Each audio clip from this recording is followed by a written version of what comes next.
How are you guys? I am getting ready to jump into something completely crazy for me. I'm just gonna check that. Yeah, there we go. That's a little bit better. All right, so I've been doing a couple of videos. This is the fourth one on my SIBO journey and my healing journey. And today I'm going to talk a little bit about a strategy that I'm going to do. For those of you that maybe haven't watched the other ones, really quick, I was diagnosed with IBS back in the 90s. I think everybody was. When I was around 20, and then had just always had inflammation. I really cleaned up my diet, had a lot more fruits and vegetables, whole food, lifestyle. Always worked out, had my appendix out around 29, and then I got colorectal cancer when I was 40. So, and I did all the right things, I did the probiotics, I did multiple whole food cleanses, so I wasn't a big, I didn't do a lot of different supplements, just your normal stuff. I took, your multivitamin and things like that. But I got cancer anyway, and I didn't have a history of cancer in my family. So I'm almost 5 years cancer-free, so I'm the Fit Chick Cancer Thriver. And in the process of the last 5 years, my goal has been to try to figure out why I had inflammation in the first place. I knew that the inflammation was connected to the cancer, but from all the medical professionals I could find, nobody could really give me a lot of answers.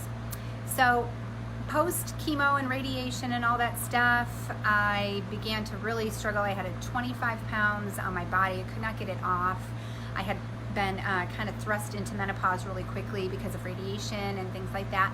So started following Dr. Daniel Pompe, and started doing, it was called the Cellular Healing Diet. So basically I just started to, for about 90 days, I focused on my cellular health, and what that means is I started researching and understanding how our bodies sometimes become weight loss resistant, our A1C goes up, our LDL goes up, if you have neurotoxic issues, and how to clean that up and make that better. Hi, Kaylin. So that was my goal in 2017, it was around then. So I did a cellular healing diet, and then I did his True Cellular Detox program, did my heavy metals testing, checked myself for all different types of things, because once you have chemo, of course, you have all those heavy metals in your body. So my goal was, how do I get as healthy as I could? And so that's just been my journey. And throughout this process, I started my own company, fitness and nutrition coaching, and I have my own podcast. I have 2 podcasts actually now, Ladies Out Loud, to help women find their voice and create the stories they are designed to hear, to live. And then I have my Fit Chick Cancer Thriver, and that I just started. And that's really about helping people, transition from victim to survivor to thriver.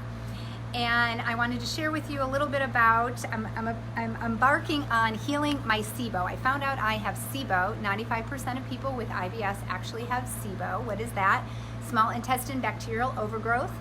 And you have this backup of bacteria in your small intestine. It's not supposed to be there. Hello, sissy, watching. And so because you have this overgrowth of bacteria in your gut, you start having all these weird symptoms, right? Bloating, gas, pain. It can lead to chronic fatigue, all these things. I have battled gut issues since I was 20. When I look back now that I have a lot more information, it probably started with, I had mono, so I have the EBV virus in my body when I was 17.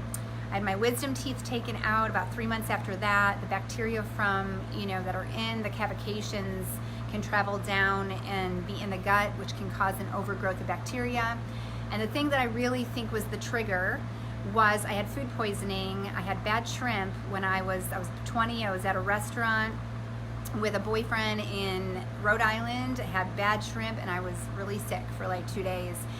And food poisoning, those toxins can actually begin to affect the small intestine and then cause this overgrowth of bacteria. So when I look back at my history, about 6 months after that event, I started having all these weird stomach issues. And I was in college at the time. I figured it was, I had the standard American diet, and I ate, fat, fast food, fried foods, drink beer and drink wine and all that kind of stuff. And so I just kind of thought that's probably what it is. Got really sick after St. Patrick's weekend. Okay, you think, okay, well, no big deal. I thought it was the green beer. It must be the food coloring. But then slowly after that, other things. I couldn't drink soda anymore. Kept getting really sick. Fried food, got really sick. All these things were good things, right? Like you're healing your body because you're starting to eat better food. So I started to eat more fibrous foods, more salads and things like that, and more fruits, and drink more water. So as I was healing my body, I was realizing that I still was having these weird symptoms. So long story short, went to the ER lots of times, went to lots of GI doctors. I've tried lots of different things to heal my body. Went through all of the different food sensitivity testings, rotation diets. I did intermittent fasting, all kinds of stuff, and nothing has worked. So last summer, in fact, I have a friend who was exposed to mold. She has had a mold exposure, and it has been a 6-year journey for her to understand what's wrong with her. Started with, like, I think you have celiac disease and so on and so forth. And so out of that, she's like, Tracy, you may have SIBO. You need to look into this. So I did what's called the low FODMAP diet, okay?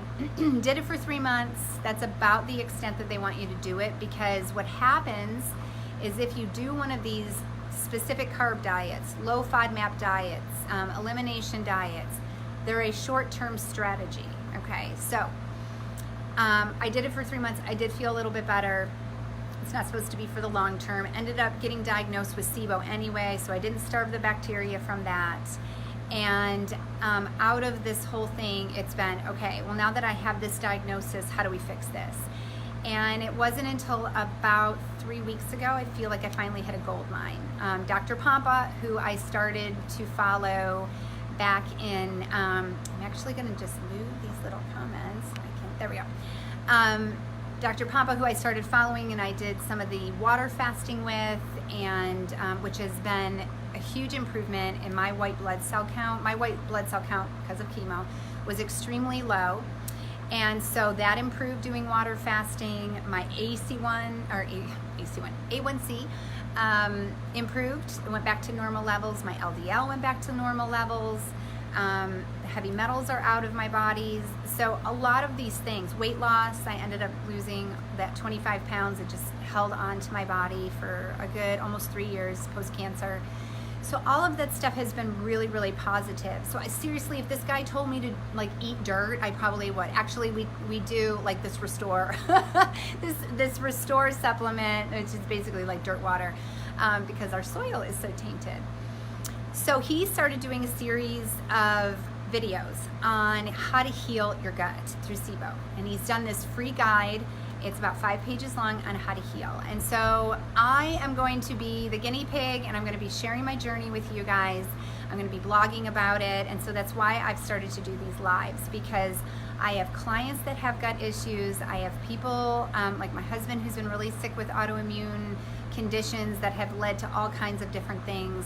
And if you find yourself in that place where you have been like, I've tried everything, I've done all kinds of stuff, and David, I thought you got all, I know, right, David? I mean, I put my makeup on.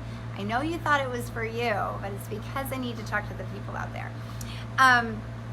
But all of those things, if you're frustrated, like you have tried it all, and believe me, I have 25 years of literally, I feel like chasing this food dragon, trying to figure out what I should eat, what I shouldn't eat, and all of these things. And meanwhile, now understanding that my condition is autoimmune. There's a test out there. I talked about it in my last video. And it's really true. I have like an itch in my nose. You know, do you ever feel like I just want to itch it? So sorry, I'm like scratching my nose right now. So I have been like, what do I do? So one of this, I am open to strategies. Like I said, I will eat dirt if this man told me to. So Dr. Pompe, one of his strategies is the carnivore diet. Now, I eat mainly whole food, plant-based, okay? So when I saw that, I was like, oh my gosh, are you kidding me? And so I've been looking into it, I've been reading about it, I've been researching. It's not a long-term thing, okay? My 12-week nutrition coaching program is called One Size Fits One. Dr. Pompe talks about diet variation, and he's really a proponent of changing your diet, doing vegan for a little while, doing plant-based, doing keto, doing paleo. He talks about all of these different things. So I like to teach my clients about those diets and the benefits, as well as I've understood a lot of autoimmune conditions, neurological conditions because of my husband. One diet does not fix everything. There are reasons why sometimes there are people that need supplements for something because they're restricting foods, they're restricting macros, they're restricting things. Elimination diets for a time can be successful. So I am going to be the guinea pig for this, and I'm really excited. I got all the supplements, and I'm not somebody that jumps on board with supplements. I just want to make that really clear. I will be a guinea pig, but most of my guinea pigness or my trying different things has been food, has been using organic whole foods, okay? So I got all the supplements. I did that on video 3. Talked all about the different supplements I'm going to be taking. So today I just want to talk briefly carnivore diet. What am I doing with this? Why am I doing this? Am I crazy? All right. Most of the guys, all my guy clients are like, yes, eat more meat. And I'm like, oh my God, I don't even want to do it, but I'm going to do it. So 7 to 14 days. So, I was looking up, like, where did this originate from? There was a doctor, Sean Baker. He was an orthopedic doctor. His license actually got pulled.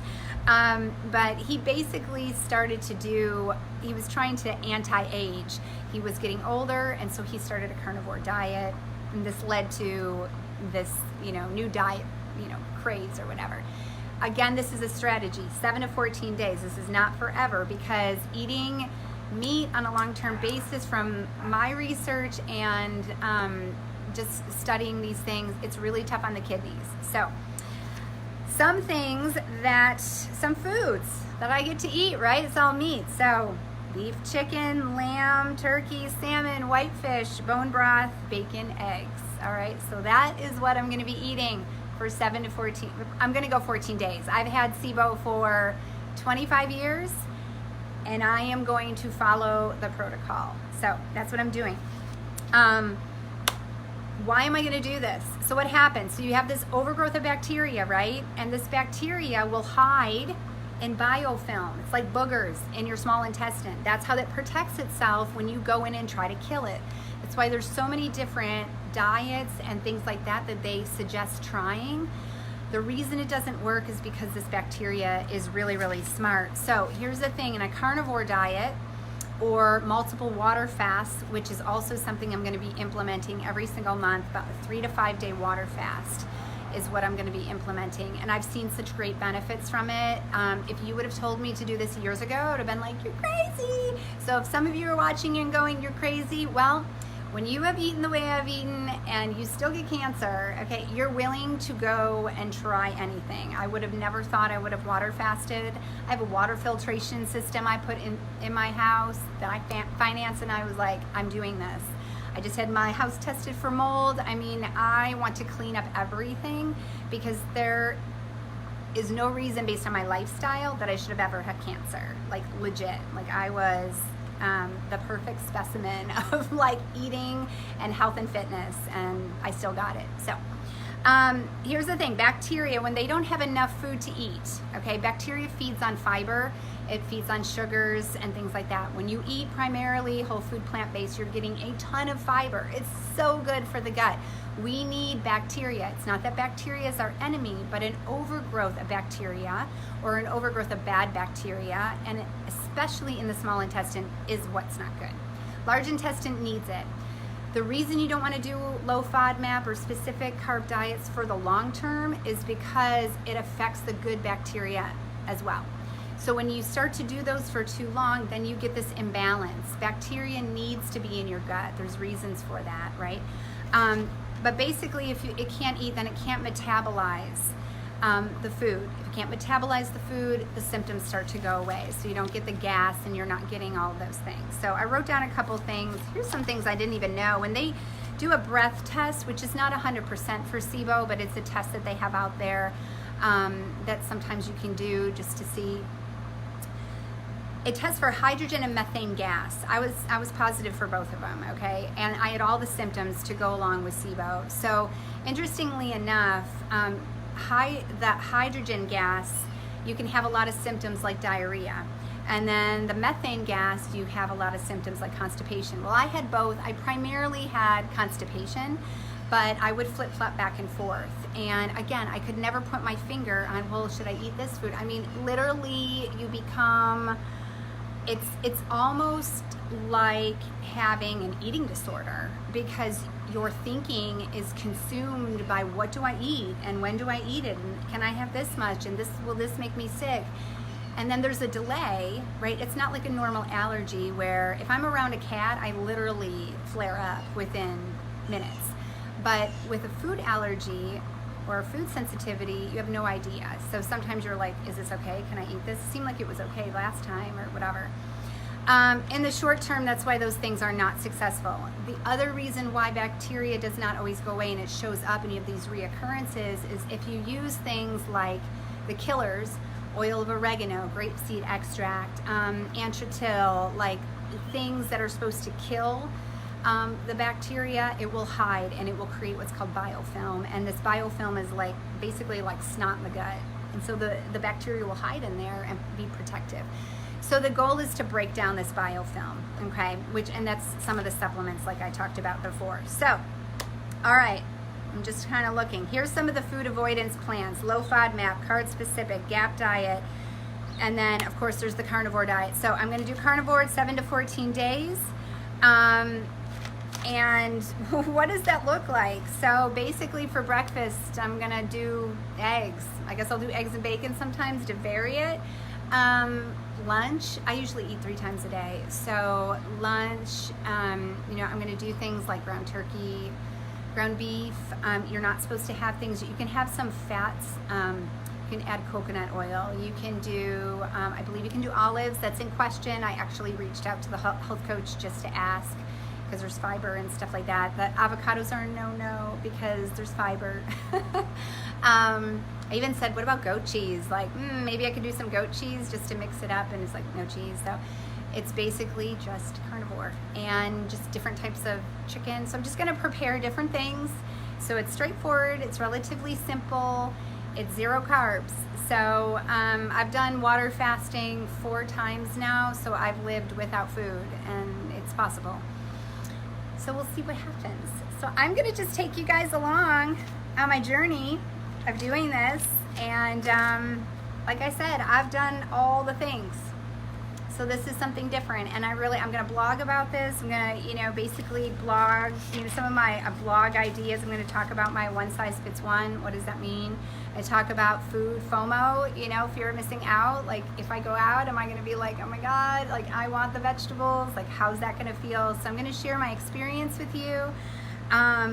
Just some of the your back pocket tools that can be done to get you to this point, but this is not a straightforward answer when it comes to SIBO. The beauty of this is that there is a strategy in place that Dr. Pompe has had success with. He's had success with it, and clients that he has had success with it. So here we go, carnivore diet. I'm probably gonna start it Saturday.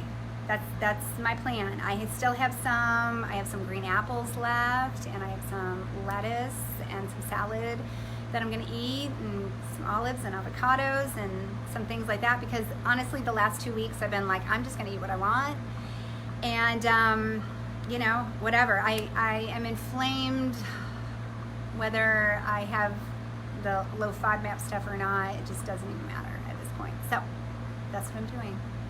Carnivore diet. So now I'm going from a lot of whole food plant-based to carnivore. So those of you that love meat are just gonna like all the things that I'm talking about. And so yeah, if you have any questions, you know what, I'm gonna be sharing with you my experience of those things. So that's it. All right, Ladies Out Loud Podcast Network, Carrie and I interviewed Burning Limb, so that should be out pretty soon. I need to find out. That's on my page if you haven't liked my page. And then Fit Chick Cancer Thriver, I talked a little bit about the 5 tools of transforming from a survivor to thriver. So I will be sharing more about that stuff. All right, guys, have a good day.